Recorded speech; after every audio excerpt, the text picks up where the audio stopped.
இவர் தான் சுப்பையா. இவங்க விறக வெட்டி மக்களிடம் வித்துட்டு வந்தாங்க. ஒரு நாள் அவங்க வேலை செஞ்சுக்கிருக்கையில ரொம்ப சோர்வா இருக்குன்னு ஒரு மரத்தடியில போய் உட்கார்றாங்க.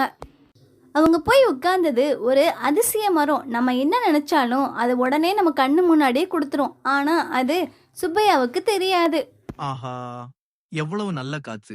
இப்போ ஒரு கட்டில் இருந்தா நல்லா இருக்குமே! இவங்க இப்படி யோசிக்கையில இவங்க கண்ணு முன்னாடி ஒரு கட்டில் வந்துருது.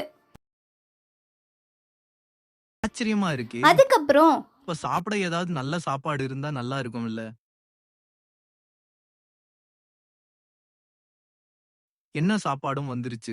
நம்ம தனியா இருக்கோம். இப்ப சிங்கம் மட்டும் வந்தா என்ன ஆகும்? இவங்க இப்படி யோசிச்சனால இவங்க கண்ணு முன்னாடி சிங்கம் வந்து நின்று இவங்கள துரத்த ஆரம்பிச்சிருது.